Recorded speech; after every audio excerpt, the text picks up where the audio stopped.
नमस्कार भारत में आप सभी का स्वागत है फ्रेंड्स। इस वीडियो में हम देखेंगे कि दाराडीहा में चलने वाले भव्य राम कथा की कैसी रही शुरुआत। जी हां फ्रेंड्स, श्रवण क्षेत्र धाम के करीब ग्राम बरई का पूरा ग्राम सभा दाराडीहा के श्री हनुमंत शिव सरोवर धाम में 7 अप्रैल से भव्य राम कथा की शुरुआत की गई है, जिसकी वजह से ग्रामीणों में खासा उत्साह है।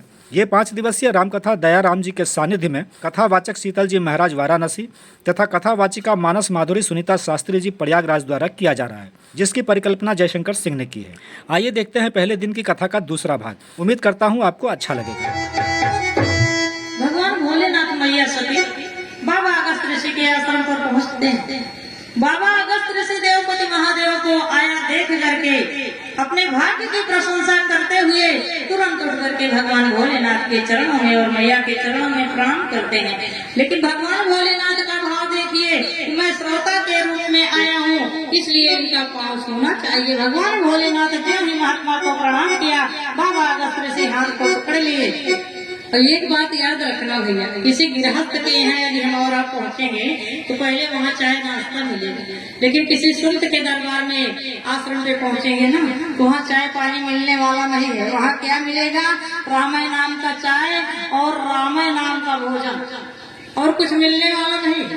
अच्छा, महाराज जी लोग देख रहे हैं इधर, महाराज जी ये सोच रहे होंगे कि तो हमारे आश्रम पर होता है, क्योंकि चाय मिल जाए इससे बड़ी कोई चाय नहीं है। बाबा अगस्त ऋषि बड़े प्रेम से कहा, देवपति महादेव कहिए आपका आगमन कैसे हुआ? भगवान भोलेनाथ कहते हैं, ये महात्मा आप तो सब कुछ जानना है रहो, हमारे आने के बारे में आप समझ चुके हो मैं किस कारण से आया हूँ। अगस्त ऋषि मुस्कुराते हुए कहा, देवपति महादेव मैं भली भांति जानता हूँ तुम राम की कथा सुनने के लिए हमारे पास आए हो। तुरंत भगवान भोलेनाथ कहते हैं, महात्मा ये मेरी अभिलाषा थी कि मैं किसी संत के मुखार बिंद से भगवान राम की कथा को श्रवण करूं। विचार करने की बात है, एक श्रोता बाबा अगस्त ऋषि के पास एक ही श्रोता थे। कौन थे? वो है भोलेनाथ। लेकिन पहले तो दो श्रोता देखने में लग रहे हैं कि भगवान भोलेनाथ और मैया सती दो श्रोता आश्रम पर पहुंच गए, बैठ गए सुंदर आश्रम पर। कथा कहना बाबा प्रारंभ किया, और जब संपूर्ण कथा को कह करके बाबा अगस्त ऋषि भगवान भोलेनाथ मैया सती को सुनाया तो अंत में संत श्री बाबा गोस्वामी तुलसीदास जी महाराज चौपाई में परिवर्तन कर दिए। और कैसे परिवर्तन कर रहे हैं कि राम कथा मुनि बरजे बखानी सुनि महेश परम सुख मानी।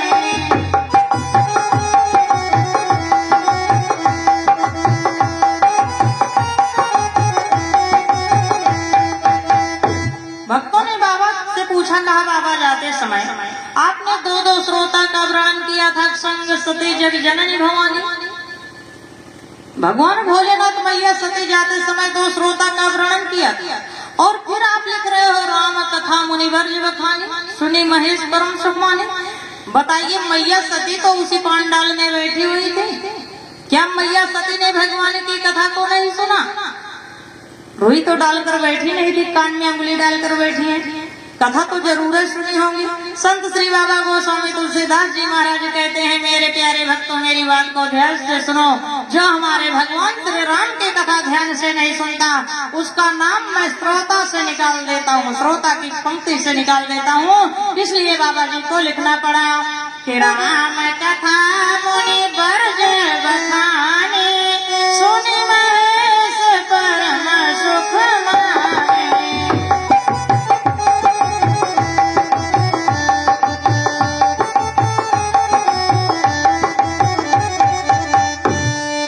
इसलिए एक ही श्रोता का वर्णन किए। संपूर्ण कथा को सुनने के बाद भगवान भोलेनाथ के मन में राम जी के चरणों में इतनी प्रीति उत्पन्न हुई कि मानो सामने भगवान राम जी को देख रहे हैं। और भगवान भोलेनाथ के सामने संपूर्ण लीला जिस प्रकार से दिखाई जाए, यदि श्रोता कथा सुनने में श्रोता का मन लग जाए और वक्ता का मन कथा कहने में लग जाए तो आज हमें और आपको दृश्य दिखाई देता है।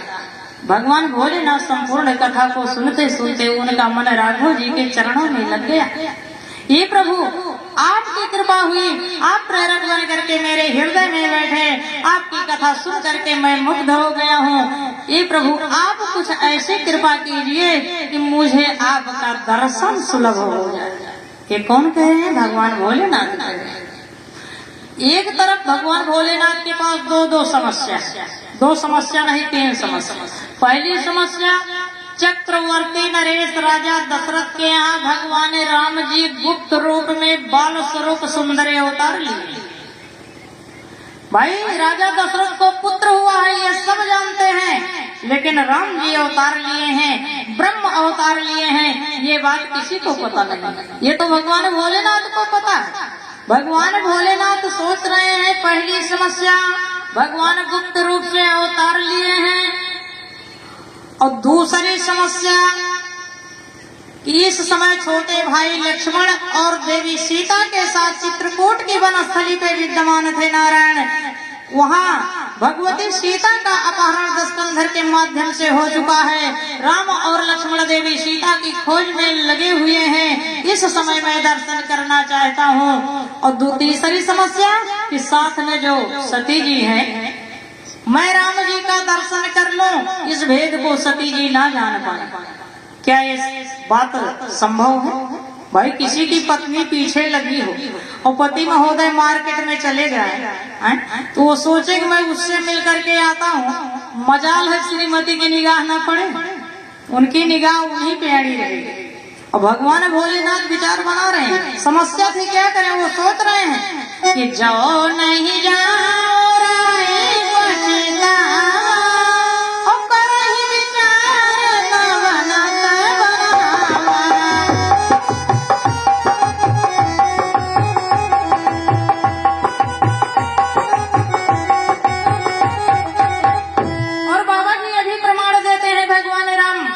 कहाँ थे।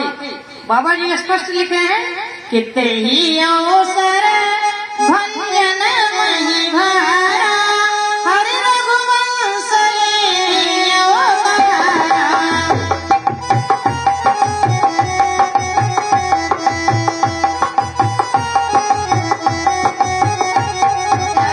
तो वचन राज उदासी, दंडक बने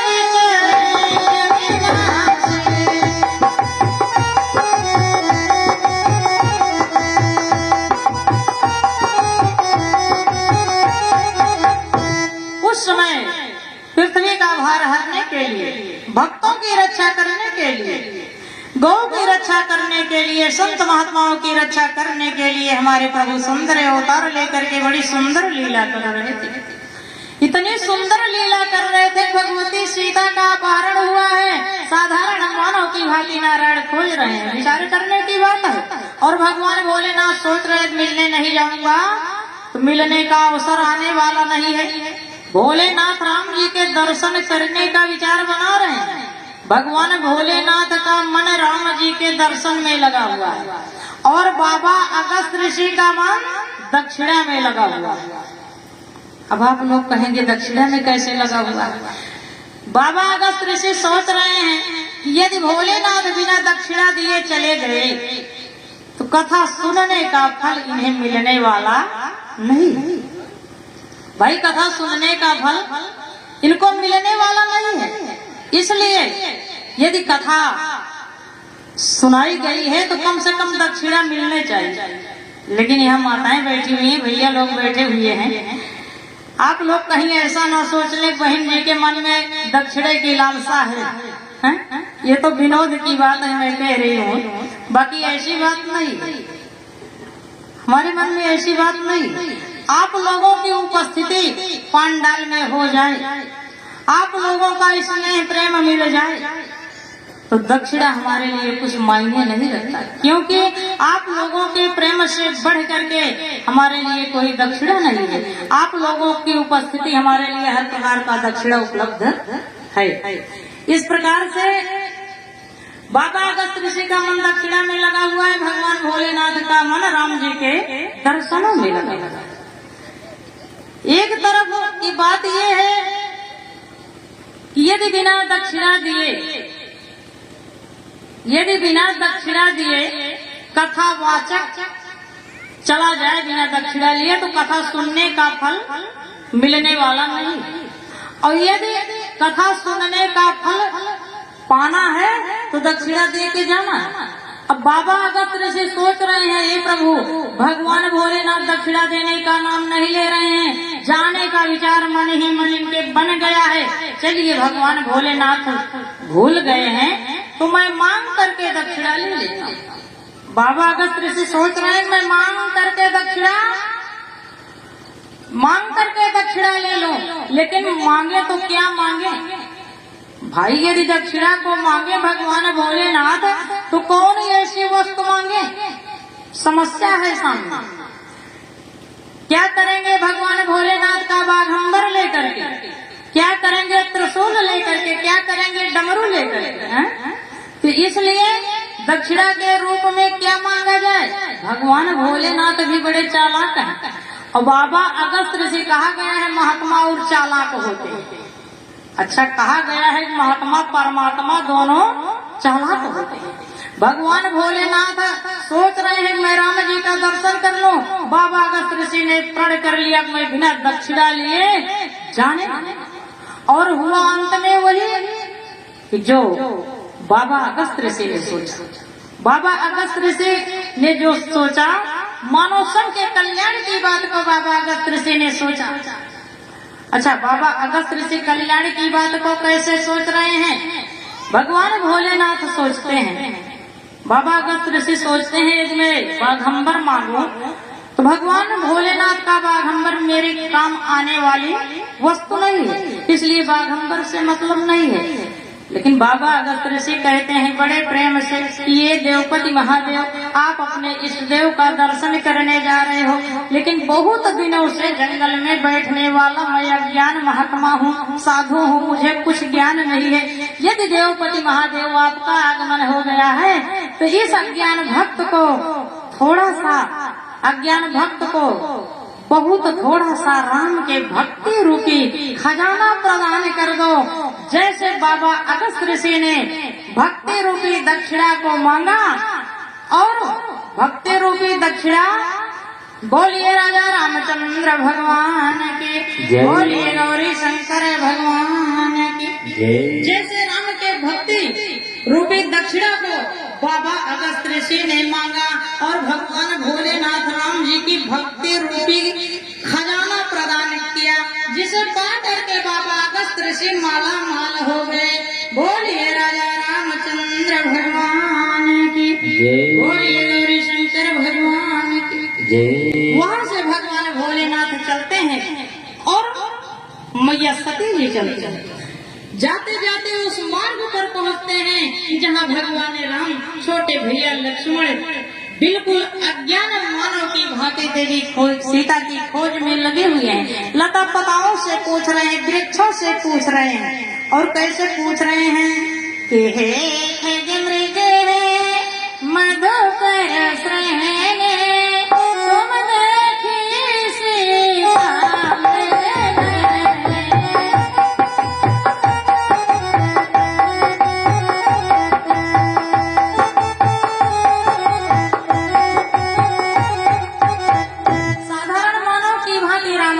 सीता के खोज रहे हैं और भगवान भोलेनाथ आगे बढ़े जा रहे हैं। मानो उधर से खड़ंजा आ रहा है और इधर से भगवान भोलेनाथ जा रहे हैं, उधर से भगवान राम और लक्ष्मण देवी सीता को खोज रहे हैं।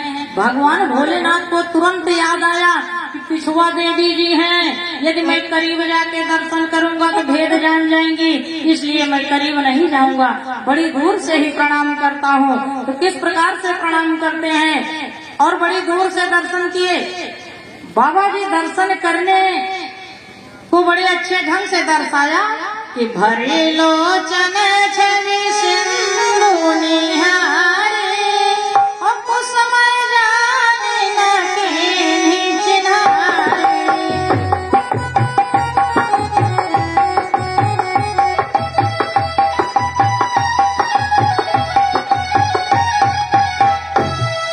भगवान भोलेनाथ बड़ी दूर से ही राम जी का दर्शन कर लिए और दर्शन करने के बाद मानो ऐसे लगा, दर्शन किस प्रकार से कर रहे हैं भगवान भोलेनाथ। अच्छा, दर्शन कई प्रकार का होता है, दर्शन कई प्रकार का होता है।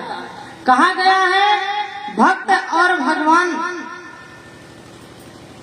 ये मत समझना कि भक्त और भगवान की महिमा कभी घट सकती है, कभी घटेगी नहीं। बड़ी दूर और भगवान भोलेनाथ सामने हैं, जगत जननी जगदम्बा मैया पीछे खड़ी हैं। भगवान भोलेनाथ ने जब राम जी को देखा तो मानो नेत्र रूपी रास्ते से ला करके दिल रूपी कोठरी में बैठा करके नेत्र रूपी दरवाजा बंद कर लिया। जब भगवान भोलेनाथ नेत्र रूपी दरवाजा को बंद किए तो हृदय रूपी कोठरी में राम जी का दर्शन पाने लगे। और जब राम जी का दर्शन हृदय रूपी कोठरी में पाने लगे, भगवान भोलेनाथ आगे बढ़े। तो बाबा जी लिख रहे हैं भगवान भोलेनाथ किस प्रकार से आगे बढ़ते हैं, तो यहाँ बाबा जी लिखते हैं, बाबा जी बड़े अच्छे ढंग से लिख रहे हैं कि जय जय सच्चिदानंद जगपाल